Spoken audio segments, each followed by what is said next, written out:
मेरे साथ इस वक्त आरजेडी से मनोज झा हैं बातचीत करने के लिए। और अमित शाह ने जो एबीपी को इंटरव्यू दिया है गृह मंत्री ने, उसमें उन्होंने कहा कि हम धर्म के आधार पर आरक्षण की मांग नहीं करते हैं। क्या प्रतिक्रिया देंगे आप? किसने धर्म के आधार पर आरक्षण की मांग की है? ओबीसी रिजर्वेशन के लिए जो मंडल कमीशन आया, उसमें वो जातियां जो अपने पेशे से निर्धारित थी, उसमें अलग अलग समुदायों से लोग आए। सपना दिख रहे हैं क्या अमित शाह जी? थोड़ी समझ होनी चाहिए। मुझको लगता है मंडल कमीशन की रिपोर्ट को माननीय गृह मंत्री जी ने पढ़ा ही नहीं है, और संवैधानिक प्रावधानों से वो मीलों दूर हैं। मैं उनसे आग्रह करूंगा, डॉग विसिल पॉलिटिक्स मत करिए। देश को आज जो तेजस्वी जी कर रहे हैं, वो क्या कह रहे हैं आपसे?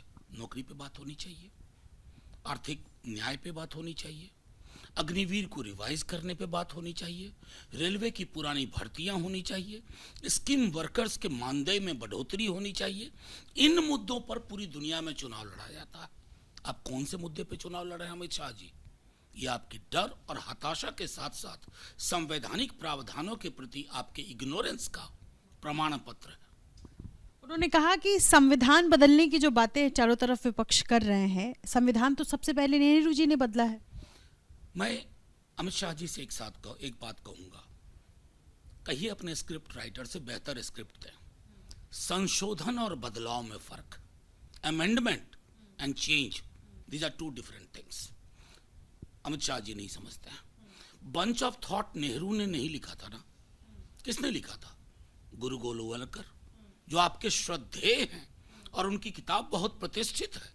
आज तक आप लोग उस किताब से अपने आप को विलग नहीं कर पाए हैं। उसमें संविधान को लेकर के, दलितों को लेकर के, पिछड़ों को लेकर के, आरक्षण को लेकर के, मंदिर में जाने को लेकर के, इतनी सारी चीजें हैं। अमित शाह जी, आप उस पर गौर फरमाइए।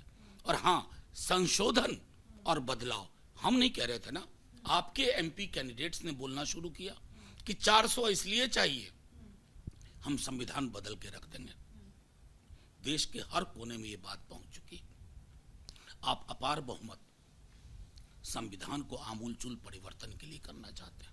संशोधन तो कई हुए, सैकड़ा के ऊपर हुए, लेकिन बदलाव की जो कोशिश हो रही है, वो बंच ऑफ थॉट में उसके बीज पड़े हुए हैं। उसको हम खारिज करेंगे। इलेक्टोरल बॉन्ड पर उनसे सवाल किया गया, जिसमें उन्होंने कहा कि इलेक्टोरल बॉन्ड, चुनाव चल रहा है तो खर्च तो होगा, ये सब कैसे चलेगा? सुप्रीम कोर्ट को कभी ना कभी इस पर विचार तो करना होगा इलेक्टोरल बॉन्ड को लेकर। ये गजब की बात करते हैं, डबल, इसको कहते हैं डबल स्पीक। अभी हाल के दिनों में एक मामला आया सर्वोच्च न्यायालय के अधीन ईवीएम वीवीपैट को लेकर के। प्रधानमंत्री जी ने बड़े जोर शोर से कहा कि तमाचा पड़ा है विपक्ष को। क्या विपक्ष पिटिशनर था? नहीं ना। और अब अगर हम कहें कि इलेक्टोरल बॉन्ड पे सुप्रीम कोर्ट की उतनी स्ट्रिक्ट ऑब्जर्वेशन जो माननीय सर्वोच्च न्यायालय ने कही, वो तमाचा किन गालों पे पड़ा, तो शर्म आ जाएगी प्रधानमंत्री जी को, अमित शाह जी को।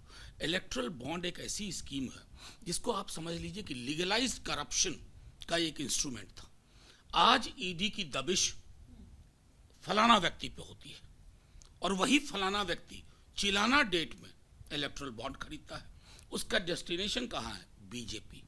तो मैं इसलिए कह रहा हूं कि इलेक्टोरल बॉन्ड पे इनकी पूरी हैकड़ी, भ्रष्टाचार पे इनका पूरा का पूरा स्टैंड एक्सपोज हो चुका है। 400 सीट का अभी भी दावा कर रहे हैं। उन्होंने कहा कि बंगाल में हम ज़्यादा से ज़्यादा सीटें जीतेंगे, और जाहिर सी बात है बिहार तो क्लीन स्वीप की ही बात हो रही है। मैं अमित शाह जी से कहूंगा कि अगर आप इस तरह की बात करेंगे देश के गृह मंत्री रहते हुए, तो लोगों को पहला शक होता है कि मशीन को आपने सेट कर लिया। ऐसा नहीं बोलना चाहिए।